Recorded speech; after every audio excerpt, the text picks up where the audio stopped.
Jazz Aquaviva viešbutis. Eisime pažiūrėti. Štai atėjom į registratūrą. Labai šviesu.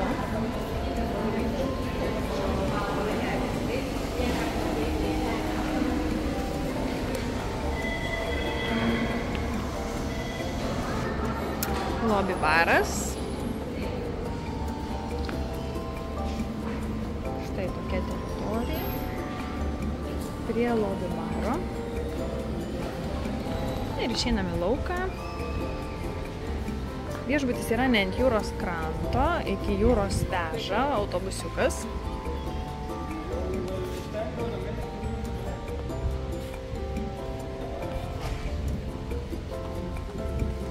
Na, štai pagrindinė baseinų zona.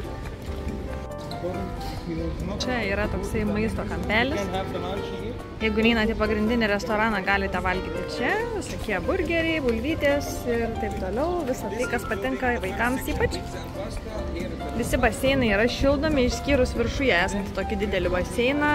Jis paliktas tiesiog natūralia temperatūra, nes kai kuriems žmonėms reikia ir tokio vėsesnio vandens. Net swim-up kambariai, kur yra su privačiais baseiniukais, irgi yra šildomi tie baseiniukai. Nu va, dideli tokie baseinai.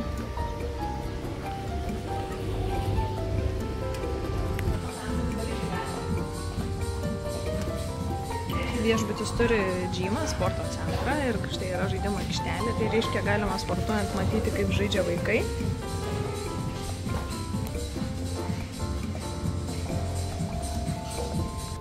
Jazz Aquaviva viešbučio šeimyninis kambarys swim-up.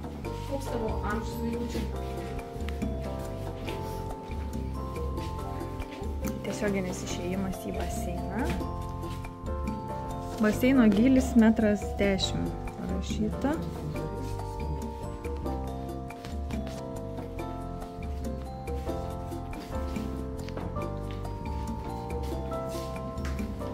Taigi, vienos kambarys, miegamasis ir vaikučiai miega tokioj zonai be langų.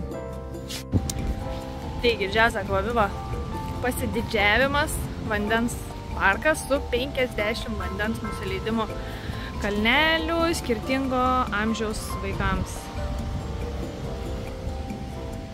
Labai didžiuojasi jie vandens parku. Teigia, kad tai yra vienas didžiausių vandens parkų esančių Egipte, Egipto Hurgados regione.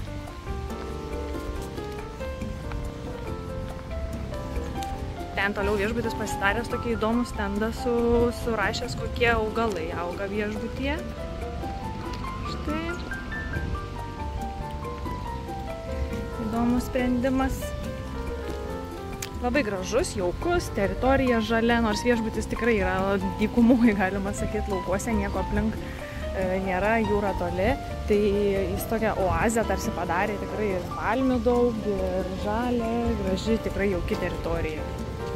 Drąsiai galim rekomenduoti.